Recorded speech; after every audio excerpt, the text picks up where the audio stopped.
Olá! De um privilégio para poucos até o mais universal dos direitos do brasileiro. O voto passou vários estágios até chegar hoje, perto de mais uma eleição, como uma possibilidade para que a grande maioria da população do nosso país pudesse decidir os destinos da nação. E é sobre o voto e a evolução do voto, tanto para quem vota quanto para quem contava e hoje apenas calcula os votos graças às urnas eletrônicas, o tema desse passado e presente muito especial. E para falar sobre esse assunto, para falar sobre esse tema, nós temos dois convidados aqui no programa. Aqui o professor Flávio Pancieri, advogado, fundador da Academia Brasileira de Direito Constitucional. Obrigado, professor, pela presença. É um prazer estar aqui e poder contribuir com esse debate. E ao lado do professor Flávio, o Ivan Gradowski, o ex-diretor-geral do TRE, advogado, uma figura que há mais de 50 anos convive com eleições no nosso estado. Doutor Ivan, uma alegria tê-lo aqui. Muito obrigado, eu fico orgulhoso de poder contribuir com alguns pequenos detalhes. Que me perdoe, professor, mas deixa eu fazer uma primeira pergunta para o doutor Ivan. Há quantos anos o senhor foi diretor-geral do Tribunal Regional Eleitoral do Paraná? 78, aliás, de 87 a 2011. 24 anos. O senhor acompanhou a transformação do país como funcionário público e depois como diretor-geral, a transformação da eleição, né? Foi uma revolução, porque quando se usava as urnas de madeira, e depois passamos para as urnas de ferro e posteriormente as urnas de lona. Tudo isso fez parte de toda a minha vivência no tribunal e foi um episódio interessantíssimo sobre o aspecto de evolução para chegar até a urna eletrônica. Foi qualquer coisa de extraordinário. A urna eletrônica efetivamente foi um evento que mudou completamente a história da justiça eleitoral e da democracia no país. Nós vamos daqui a pouco recomeçar essa história cronologicamente, mas, professor Flávio, eu acho que somos mais ou menos da mesma geração. O professor chegou a votar no papel? Sim, algumas eleições no papel e me recordo que isto nos traz uma diferença na consciência do voto para nós que participávamos do pleito, mas me parece que eu me coloco talvez no lugar das pessoas mais simples, né?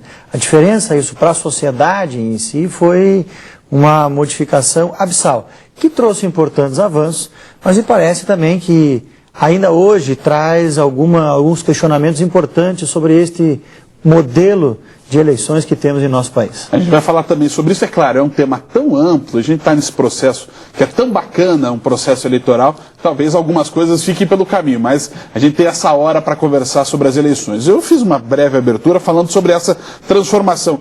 Exagerei, doutor Ivan? A gente saiu mesmo de um privilégio de poucos para esse direito universal? Sem dúvida.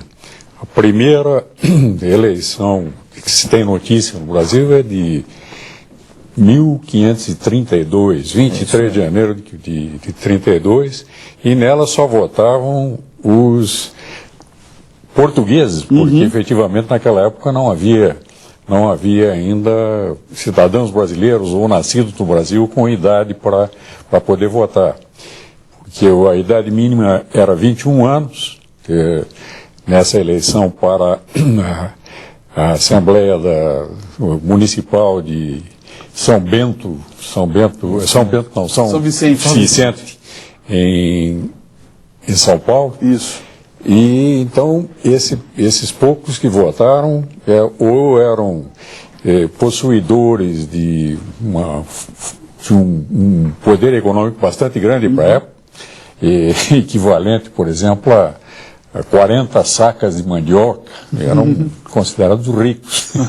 E esses podiam votar, e só as figuras mais gradas é que realmente poderiam votar. Porque a seleção se fazia, inclusive, pelo aspecto econômico. Existe e analfabetos não... Perdão. Pode continuar. Existe um detalhe interessante nessas eleições, que apesar dessas restrições todas, existia uma preocupação já naquele momento para que não acontecesse uma interferência direta da coroa nas eleições, em que no espaço das eleições, que nós não tínhamos ainda um voto secreto,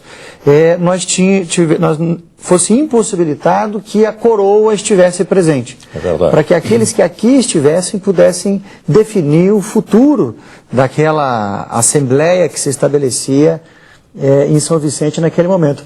Que talvez já nos remonte aí a uma primeira análise de tentar se impor uma imparcialidade no processo eleitoral, por mais que ele fosse absolutamente direcionado entre poucos, né? Sim, não era ainda um direito, além de votar, de participação, de ser eleito naquele de todos os brasileiros, até porque vivíamos um momento de colonização ainda. É interessante que essas duas situações se conflitam desde a primeira eleição. Uma tentativa de um controle, ao mesmo tempo uma luta para que haja a imparcialidade e principalmente a liberdade da pessoa escolher quem ela bem quiser. Isso aconteceu muito lá no Nordeste, aquela história do coronelismo, o cara já chegava com o voto na mão, aquela história toda. Essa evolução, ela é, claro, gradativa por conta do Brasil colônia, mas começa daí sim com, na proclamação da República, há sim o início do voto mais ou menos universal, né, doutor Ivan? Mais ou menos, né? Mais ou menos. É restrito também às pessoas gratas com poder econômico mais elevado. Não votavam analfabetos, índios e... mulheres, né? Mulheres também não poderiam votar, então era bastante restrito esse do voto. E as condições de voto eram praticamente abertas. E com isso não se tinha realmente um resultado efetivamente democrático. Não havia nada disso. Bom, não havia democracia em primeiro lugar. Era uma democracia, digamos assim, no nome, né? Mas no fato não, né? Me parece que a transição do modelo do Império Brasileiro para a República, o Estado brasileiro apenas mudou de dono. Não é verdade? Nós não tivemos uma grande evolução quanto à participação. Porque nós víamos sobre o jugo do imperador e, na realidade, o que era uma suposta falácia afirmar que era o imperador que mandava no Brasil. Porque existiam organizações em nosso país que, à sombra de um poder superior a todos os outros, manipulavam todas as instituições e encaminhavam o funcionamento do país. Com a proclamação da República, o que nós fizemos foi retirar das mãos do rei o poder e transferi-la para os grandes proprietários de terra em nosso país.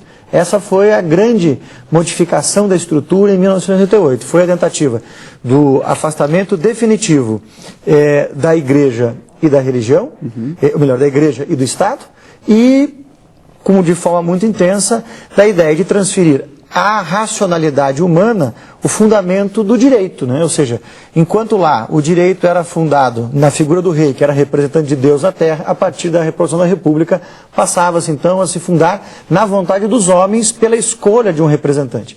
E essa transferência não mudou em nada a condição social que o país vivia, ou seja, não houve mais participação em razão da transferência de poder, porque ela ainda continuou concentrada, agora não mais nas mãos de um, mas nas mãos daqueles que operavam em nome deste um, que era o rei. E eu tenho um improviso aqui, é claro, e que interessante, para deixar muito evidente como é que era isso. Em 1889, menores de 21 anos, né, a idade limite, a idade mínima era 21 anos, mulheres, analfabetos, mendigos, soldados rasos, indígenas e integrantes do clero estavam impedidos de votar. Quer dizer, é para você eliminar a casta baixa toda da sociedade, né? Sim. Ela era uma eleição que, com cartas marcadas, digamos, porque, evidentemente, esses poucos eleitores eram os que dominavam a elite do país e que realmente elegiam apenas e tão somente aqueles que participassem da elite. E elegiam, é bom que se registre, isso aconteceu por um longo tempo, elegiam separadamente o presidente e o vice. Isso parece meio maluco para quem está aí do outro lado, mas sim, era possível você ter o presidente de um partido A e o vice de um partido B completamente de oposição. Caso clássico, imagino eu, professor, seja o de Jânio Quadros com João Goulart. Sim. Jânio Quadros eleito pela coligação da ODN, Jânio Quadros eleito pela coligação do PTB. Vamos dizer assim, essa transformação que nós tivemos pós 1891, com a transformação e a criação de um novo modelo, além desses quadros pitorescos de oposição dentro do próprio governo, me parece que existe uma história, se me permite contar, que eu acho que é interessante ao telespectador, que é exatamente a reprodução de uma conversa entre dois grandes proprietários de terra, quando se discutia ainda a possibilidade de todos participarem com direito a voto. Então um coronel pergunta por outro: mas você quer que o seu trabalhador tenha o voto com o mesmo peso que o seu? Aí ele disse assim: mas eu nunca pensei nisso. Mas como não? Você quer que todos votem? Sim, mas o voto dele será o meu. E portanto, porque naquele momento ainda se vivia a ideia de que aquele que tivesse mais terras, mas até pouco tempo atrás, no próprio interior do estado do Paraná, existiam ainda grandes fazendas com vilas dentro das fazendas, que era um modelo estabelecido para que se pudesse manter a produção. Mas, por certo, esses trabalhadores dessas grandes propriedades, por sua vez, eram coagidos em muitos momentos a votar em determinadas pessoas, né? Foi o momento que nós passamos aí no longo período do voto de cabresto, né? Ou seja, aqueles sujeitos que iam votar impulsionados por um elemento maior, qual? Até mesmo o da fome, porque se não tivéssemos um número fechado de votos naquela urna que eram os trabalhadores daquela propriedade rural, por certo, talvez os valores da venda das comidas naquela fazenda poderiam aumentar e aqueles trabalhadores pagariam um preço altíssimo por isso. Por isso que essa transformação, e eu talvez retorne um pouco à discussão desse período da República Velha, ela foi um período que em nada contribuiu para o processo democrático brasileiro. Essa república que nós vivíamos de absoluta opressão dos coronéis sobre seus trabalhadores, ela apenas retirou, como eu disse, o poder das mãos do rei e passou para os novos senhores feudais, que eram os grandes coronéis de nosso país, que controlavam a política. Agora, ao longo da nossa conversa, vamos perceber também que isso mudou, mas não mudou tanto. Não assim mudou no muito, nosso país. Dá para perceber isso até hoje. A gente vai para o nosso primeiro intervalo, na volta tem mais passado e presente.